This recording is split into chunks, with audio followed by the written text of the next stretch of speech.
Hello everyone, welcome to our YouTube channel. आप सभी लोग का हमारे यूट्यूब चैनल आईआईपी पे स्वागत है। तो चलिए स्टार्ट करते हैं। आज की इस वीडियो में हम लोग क्या बात करने वाले हैं। आज की वीडियो में हम लोग मीन फ्री पाथ का डिस्कशन करेंगे और ये जो आज का लेक्चर होगा, ये सेशन होगा, ये आपके लिए आईटी जैम, सीयूईटी, गेट और अदर एमएससी एंट्रेंसेस में यूजफुल होगा। तो चलिए स्टार्ट करते हैं। तो सबसे पहले हम लोग मीन फ्री पाथ को समझेंगे कि मीन फ्री पाथ क्या होता है, उसके बाद उसका फॉर्मूला वगैरह को समझेंगे और फिर हम लोग कुछ प्रॉब्लम्स को आज डिस्कस करने वाले हैं। तो लेट्स स्टार्ट। सपोज करिए कोई भी गैस जो हमारे मॉलिक्यूल्स होते हैं वो रैंडम मोशन इधर से उधर करते हैं। मैं एक ले लेता हूं ये वाला, जैसे मैंने मॉलिक्यूल ले लिया, ये इधर जाके टक्कर मारा, फिर इससे जाने के बाद इधर जाके टक्कर मारा, फिर मान लो इधर जाके टक्कर मारा, फिर इधर जाके कोलाइड हो रहा है, फिर इधर कोलाइड हो रहा है, फिर इधर कोलाइड हो रहा है, इधर कोलाइड हो रहा है, इस तरीके से कोलाइड हो रहा है। तो अगर मैंने कहा कि यहां से यहां तक, भाई एक वक्त होगा कि जिस वक्त ये कोलाइड कर रहा होगा यहां पर, ठीक है, जिस वक्त कोलाइड कर रहा होगा तो वो कोलिजन का टाइम है। काइनेटिक थ्योरी ऑफ गैसेस में आप लोगों ने पढ़ा होगा कि हम लोग जो है जो कोलिजन का टाइम होता है उसको हम लोग नेग्लिजिबल मानते हैं। ठीक है, हम ये मानते हैं कि जो कोलिजन में वक्त लग रहा है वो नेग्लिजिबल है। तो बाकी टाइम क्या हो रहा है, बाकी टाइम अपना यहां पर अगर हम लोग देखें तो ये है, इसको हम लोग बोलते हैं free path. This is called free path. अगर मैंने पहले वाले फ्री पाथ को कह दिया कि ये लैम्डा 1 है और इसको हम लोगों ने बोल दिया ये लैम्डा 2 है, इसको हम लोगों ने बोल दिया लैम्डा 3 है, इसको हम लोगों ने बोल दिया लैम्डा 4 है, इसको हम लोगों ने बोल दिया लैम्डा 5 है, इसको हम लोगों ने लैम्डा 6 बोल दिया, इसको हम लोग लैम्डा 7 बोल दिया, इसको हम लोग लैम्डा 8 बोल दिया। तो मीन फ्री पाथ सिंपली, अगर हम लोग इसको कहें फ्री पाथ, तो समझ गए आप लोग कि दो कोलिजन के बीच में जो फ्रीली मूव करते हैं मॉलिक्यूल्स, उसको हम लोग फ्री पाथ बोलते हैं। ठीक है, और फ्री पाथ का mean is called mean free path. यहां तक इतनी सिंपल सी भाषा में बात समझ में आ रही है। अगर मैं इसी एग्जाम्पल को लेके लिखूं तो लैम्डा यानी कि मीन फ्री पाथ कितना हो जाएगा, lambda 1 plus lambda 2 and so on lambda 8 तक अपॉन 8, क्योंकि 8 बार हो रहा है तो इन सब का एवरेज जो होगा वो निकल कर आ जाएगा। तो उसको हम लोगों ने एवरेज फ्री पाथ कह दिया या मीन फ्री पाथ कह दिया। तो मीन फ्री पाथ का वर्ड के पॉइंट ऑफ व्यू से, इस वर्ड के point of view mean free path से तो समझ में आ गई, इतनी फिजिक्स हम लोगों को समझ में आ गई है। ठीक है, अब जाहिर सी बात है अगर हम लोग किसी मॉलिक्यूल को देखेंगे, कोई मॉलिक्यूल हमारा यहां से यहां जा रहा है, इधर से इधर जा रहा है, तो वो फ्रीली कितना मूव कर सकता है। बहुत ज्यादा डेंसिटी होगी, ठीक है, मॉलिक्यूल की बहुत ज्यादा डेंसिटी होगी तो वो टक्कर मारेगा। अगर बहुत ज्यादा जितने ज्यादा डेंसर होगा तो मीन फ्री पाथ उतना कम होगा। तो यानी कि जब डेंसिटी जो है, नंबर डेंसिटी मॉलिक्यूल्स की दूर दूर होगी तो जगह आसानी से मिल जाएगी, तो वो इजीली पास कर जाएगा। जैसे यहां पर देखो, यहां से किसी को पास करना है तो इजीली पास कर जाएगा। वहीं पर अगर यहां से किसी मॉलिक्यूल को पास करना है तो बड़ा मुश्किल लगेगा। तो हर जगह कम ज्यादा होता है। ठीक है, तो डेंसिटी पर डिपेंड करेगा कि डेंसिटी हमारी कितनी है। अब दूसरा इंपॉर्टेंट बात यहां पर यह है कि जो हमारा मॉलिक्यूल, अब मॉलिक्यूल का डायमीटर कितना है, साइज कितना है, इस बात पर भी डिपेंड करेगा। अब बहुत बड़ा साइज है एक मॉलिक्यूल का तो फिर वो कहीं पर भी जाएगा तो बगल वाले से आराम से टकरा जाएगा, कोलाइड हो जाएगा। ठीक है, यहां तक बात समझ में आ रही है। तो हम लोग यहां पर क्या करते हैं कि भाई अगर मीन फ्री पाथ हम लोगों को यहां पर निकालना है तो हम लोग इस तरह से देखते हैं कि एक डायमीटर है, वो यहां पर जो है अपना अगर जा रहा है डी, इसका डायमीटर जो है डी है। तो ये जो अगर हमारा सिलेंडर है ये 2D से हम लोगों का यहां से यहां तक जाता है, पार कर रहा है। तो इसमें अगर हम लोग पार करने के लिए अगर जो हम लोग देखते हैं तो इतने उससे हम लोग देखते हैं। तो फॉर्मूला बेसिकली जो हम लोगों का निकल कर आएगा वो हमारा ये सिंपल सा फॉर्मूला निकल कर आता है मीन फ्री पाथ का। ठीक है, 1/√2 n पाई डी स्क्वायर। अच्छा, लैम्डा क्या है, लैम्डा है मीन फ्री पाथ। तो सब चीज जो है आप लोग लिख सकते हैं। लैम्डा अपना है मीन फ्री पाथ, एन है हमारा नंबर डेंसिटी, एन क्या है हमारा नंबर डेंसिटी, और डी अपना क्या है डायामीटर ऑफ मॉलिक्यूल, जो मॉलिक्यूल हमारे गैस का है उसका डायमीटर है। ठीक, अब इसके बाद एन क्या है, एन है नंबर ऑफ मॉलिक्यूल्स। ठीक है, एन क्या है अपना नंबर ऑफ मॉलिक्यूल्स, वी क्या है वॉल्यूम ऑफ द कंटेनर जिसकी हम लोग वहां बात कर रहे हैं। ठीक, तो एन को हम लोग क्या लिख सकते हैं, n is basically n upon V. N is basically क्या है, एन अपॉन वी है। तो हम लोगों ने क्या करा, इस एन अपॉन वी को यहां पर रखा तो अपना जो फॉर्मूला बन जाएगा, फिर अपना फॉर्मूला ये बन जाएगा lambda is equal to V ऊपर चले जाएगा √2n पाई डी स्क्वायर। ये फॉर्मूला बन गया। अब इसके बाद हम लोग आगे देखें तो इस फॉर्मूले में हम लोग क्या कर सकते हैं, इस फॉर्मूले में हम लोग ये कर सकते हैं, ये जो ये वाला फॉर्मूला है इसमें हम लोग क्या कर सकते हैं, जैसे हम लोग जानते हैं पीवी बराबर एन आर टी होता है, ठीक है। तो वी को हम लोग क्या लिख सकते हैं, n R T by P लिख सकते हैं। तो अपना जो फॉर्मूला निकल कर आ जाएगा कितना हो जाएगा, लैम्डा वी की जगह हम लोग लिख देंगे n R T by √2 n pi P D square, ये निकल कर आ गया, ठीक है। अब इसमें हम लोग क्या करेंगे, ये जो एन आर अपॉन एन है, तो स्मॉल एन तो नंबर ऑफ मॉलिक्यूल्स वाला है, तो इसको एन नॉट दिखा दो, कंफ्यूजन ना होना, वो नंबर डेंसिटी से नहीं, एन नॉट वाला ये नंबर ऑफ मॉलिक्यूल्स वाला है, जो पीछे हम लोगों ने लिया है ये नंबर डेंसिटी वाला है, तो दोनों एन में फर्क है, तो एन मॉलिक्यूल वाले को एन नॉट का हम लोगों ने लिख दिया कि ये एन नॉट हो गया, ये एन नॉट, तो N naught or upon N total number of molecules, तो or upon total number of Avogadro number निकल कर आ जाएगा, तो इसको हम लोग केबी बोलते हैं, यानी कि बोल्ट्जमैन कांस्टेंट। तो जो अपना फॉर्मूला निकल कर आ जाएगा वो कितना हो जाएगा, फॉर्मूला अपना हो जाएगा के बी टी अपॉन √2 पाई पी डी स्क्वायर।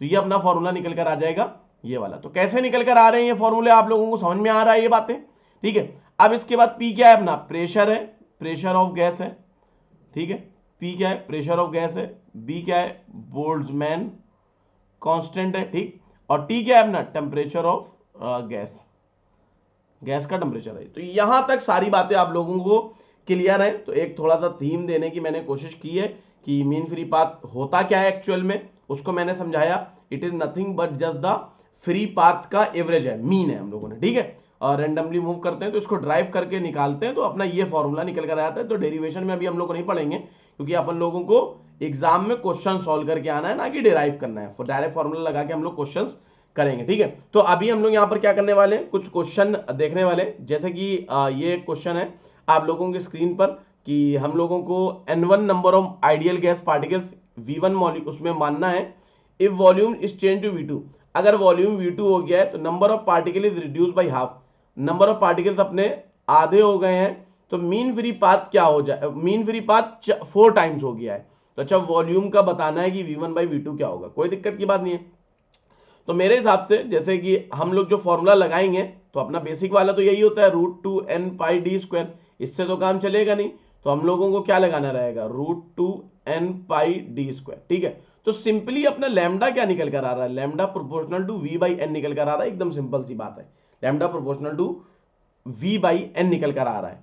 अगर हम लोगों को तो v प्रोपोर्शनल टू कितना हो जाएगा, v proportional to lambda n हो जाएगा।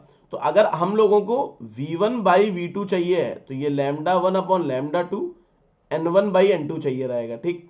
अब देखो तो लैम्डा 1 अपना कितना हो गया है, लैम्डा 1 बाई लैम्डा 2, तो mean free path becomes 4 times, तो यानी कि ये 1 है और ये 4 है, और n1 बिकम्स 1 बाई 2, तो ये अपना कितना निकल कर आ जाएगा, ये अपना निकल कर आ जाएगा 1 बाई 2, तो n1 जो है तो n2 हो जाएगा उसका आधा, तो 1 अपॉन 1 बाई 2, तो कुल मिला के अपना आ जाएगा 2 बाई 4 यानी कि 1 बाई 2, तो आंसर विल बी 0.5। यहां तक क्लियर है। तो इसका आंसर कितना निकल कर आ जाएगा, इसका आंसर निकल कर आ जाएगा 0.5। ये क्लियर है। ये आईटी जैम का ही क्वेश्चन है, आया था एनएटी में। चलो अब हम लोग आगे चलते हैं, कुछ और प्रॉब्लम्स की तरफ बढ़ते हैं। जैसे उन्होंने कहा कि 2 गैसेज हैं जिनके डायमीटर्स D1 और D2 हैं और उनका mean free path lambda 1 lambda 2 है। अगर D2 D1 में रिलेशन दे रखा है तो लैम्डा 1 लैम्डा 2 पूछ रहा है, ठीक है। हम लोग बैक टू द अपना बेसिक फॉर्मूला, तो 1 upon √2 n pi D square, तो यहां से निकल कर आया lambda proportional to D square, ठीक है, डायमीटर के प्रोपोर्शनल होता है। तो हम लोगों को लैम्डा 1 अपॉन लैम्डा 2 निकालना है, तो ये कितना हो जाएगा, D2 अपॉन D1 हो जाएगा, D2 बाई D1 का होल स्क्वायर, तो ये 4 गुना है डायमीटर, ठीक है, नहीं सॉरी 2 टाइम्स है, तो 2 का होल स्क्वायर बराबर 4 निकल कर आ गया, तो यहां पर आंसर कितना हो जाएगा 4। तो ये क्लियर हो गया, ये भी हमारा आईटी जैम का ही क्वेश्चन है, आया था। तो अभी आप लोगों को समझ में आ रहा है कि किस तरह के बेसिक से फॉर्मूले पूछे जा सकते हैं। इस तरह के क्वेश्चन सीयूईटी में भी आते हैं, जैम में भी आते हैं। तो ये सीयूईटी या कोई भी एमएससी एंट्रेंस हो उसमें मीन फ्री पाथ के क्वेश्चन आते हैं, तो मैं उम्मीद करता हूं कि मीन फ्री पाथ के क्वेश्चन आप लोग कर ले जाएंगे। तो चलिए आगे बढ़ते हैं, कुछ और क्वेश्चन हम लोग लगाते हैं। जैसे कि एक और क्वेश्चन है कि हमारे यहाँ पर बॉक्सेस दे रखे हैं ए और बी, जिसमें इक्वल नंबर ऑफ मॉलिक्यूल्स हैं, ठीक है। अच्छा, इक्वल नंबर ऑफ मॉलिक्यूल्स हैं ऑफ द सेम गैस, ठीक है। इफ द वॉल्यूम उनका वी ए वी बी है, लैम्डा भी है, तो क्या होगा, मतलब रिलेशन पूछ रहा है, ठीक है, कोई दिक्कत की बात नहीं है। तो लैम्डा अपना कितना होता है, अब हम लोग वाला फॉर्मूला नहीं लिख रहे हैं, अब हम लोग ये वाला फॉर्मूला लिख रहे हैं बार बार, ठीक है। तो number of mean free path तो अपना सेम है, ठीक है। तो लैम्डा प्रोपोर्शनल टू वी निकल कर आ जाएगा भाई, सेम गैस है, सेम गैस है, ये सेम दे रखा है, ये ऑलरेडी कांस्टेंट है, पाई ऑलरेडी कांस्टेंट है, सेम गैस भी उन्होंने दे रखा है, तो डायमीटर भी गैसेस का सेम रहेगा। तो लैम्डा प्रोपोर्शनल टू वी निकल कर आ गया है। तो जो अभी अपना सॉल्यूशन वो बनेगा, lambda A upon lambda B is equals to V A upon V भी बनेगा। अब इसमें हम लोगों को देखना है क्या हो सकता है, तो lambda A upon V A बराबर lambda B upon V B, ये अपना बनेगा। तो ऑप्शन क्या हो जाएगा, ये निकल कर आ जाएगा। मैंने एक बार क्लास में क्या करा, मैंने एक बार क्लास में ये क्वेश्चन दिया, तो मैंने ऐसा ही लिखा और लिखा V A and V B, और इसको मैंने क्या कर दिया मालूम है, ये तो क्वेश्चन हो गया यहां तक बी तक, ये आप लोगों को समझ में आ गया। मैं अब एडिशनल चीज बता रहा हूं कि मैंने क्लास में क्या करा, मैंने इसको लैम्डा बी कर दिया, इसको लैम्डा ए कर दिया, और मैंने उल्टा कर दिया, यानी कि वॉल्यूम जिसका ए था उसको हम लोग लैम्डा ए कह रहे हैं, और इसको डिनोट रेस्पेक्टिव ऐसे लिख भी दिया, ठीक है, रेस्पेक्टिवली डिनोट कर रहे हैं। अगर रेस्पेक्टिव नहीं कहेंगे तो यही होगा कि फिर तो आंसर की को चैलेंज किया जा सकता है। अगर जैम वालों ने ऐसा क्वेश्चन बनाया तो फिर भाई रिलेशन बदल जाएगा अपना, फिर ये वाला डी वाला निकल कर आ जाएगा। तो इस तरह से भी होशियार रहना है कि वो हो सकता है, जस्ट में एक बार आया था P1 के लिए वो अपना देखने में जैसे V2 है, और P2 वॉल्यूम के लिए जो वॉल्यूम है वो V1 है। तो कभी कभी इस तरह का भी खेल कर देते हैं थर्मोडायनेमिक्स में, ठीक है। तो आप लोग को ये सब चीजों पर भी ध्यान रखना है। अब हम लोग आगे चलते हैं, एक और क्वेश्चन की तरफ हम लोग बढ़ते हैं, ठीक है। अब देखिए हम लोग यहां पर क्या है, 1 mole of an ideal gas with average molecular speed is V0, average molecular speed V0 is kept in a container of fixed volume, अच्छा फिक्स्ड वॉल्यूम है। If the temperature of the gas is increased, अगर gas का जो temperature बढ़ा दिया जाए, average speed उसकी double हो गई है, तो यानी कि जाहिर सी बात है एवरेज स्पीड तो बच्चा बच्चा जानता है कितनी होती है, √8 kBT by pi m होता है, हम सभी लोग जानते हैं। तो ये अगर डबल, और ये V0 है, तो जाहिर सी बात है टेम्परेचर T से 4T हो गया है, टेम्परेचर 4 गुना हो गया, कोई दिक्कत की बात नहीं है। वॉल्यूम फिक्स है, तो देखो एक तो अपना फॉर्मूला क्या है, अपना फॉर्मूला है lambda is equal to V upon √2 n pi D square. अब हम लोग अंदर कुछ भी बदले बेटा, तो ना गैस का साइज बदल जाएगा, पता लगा गैस मोटी हो गई, गैस का मॉलिक्यूल मोटा हो गया, ऐसा तो होगा नहीं कि उसका साइज बदल जाएगा, जो डायमीटर है वही रहेगा, और जितने उस कंटेनर में बंद है तो उतने ही फिक्स रहेंगे ना, वो बदलेगा। तो लैम्डा जो है प्रोपोर्शनल टू वी है, तो लैम्डा तो जो अपना वी है, तो इससे क्या निकल कर आ जाएगा कि अपना गैस मॉलिक्यूल लैम्डा जो है, अगर वॉल्यूम फिक्स है तो लैम्डा भी फिक्स रहेगा। तो इससे आंसर क्या निकल कर आ गया, the mean free path of the gas molecule will not change, इससे बी निकल कर आ गया। आपको ये कहेगा नहीं टेम्परेचर पर भी तो ये डिपेंड करता है लैम्डा, सर अगर यह वाला फॉर्मूला हम लोग लगा दें, मान लीजिए KBT अपॉन √2 पाई पी डी स्क्वायर, ये वाला फॉर्मूला लगा दें, तो सर अगर टेम्परेचर हमारा 4T हो गया है तो प्रेशर तो क्या होगा, तो हमारा तो वेवलेंथ बदल जाएगी, इंक्रीज हो जाएगी। तो यहां पर एक दिक्कत है, दिक्कत क्या है, ये इस पेज को समझे, ये टेम्परेचर अगर 4T हो रहा है तो प्रेशर भी तो भैया 4T हो जाएगा, PV बराबर RT, सिंपल सी इक्वेशन है, PV बराबर RT। अगर वॉल्यूम फिक्स है तो P प्रोपोर्शनल टू T होता है ना, टेम्परेचर बढ़ाओगे तो प्रेशर भी बढ़ेगा, तो प्रेशर भी अपना 4P हो जाएगा, तो 4T अपॉन 4P, तो λ1 हमेशा λ2 के बराबर रहेगा, तो उसमें कोई चेंज नहीं आने वाला है। तो इससे क्या हो गया, बी ऑप्शन हो गया। अगर मान लो ये अपना बी ऑप्शन हो गया, अगर मैं कह दूं ये MSQ है, क्योंकि 3 ऑप्शन में तो एक तो सही है, ABC में एक सही है, बी वाला कोई दिक्कत नहीं। अब जैसे डी वाला ऑप्शन है, इसको भी तो चेक करना पड़ेगा ना, अगर मैं कहूं इसको MSQ है ये, तो collision frequency of the gas molecule will wall of the remains unchanged, तो कॉलिजन फ्रीक्वेंसी ये कह रहे हैं इसमें कोई चेंज नहीं होगा।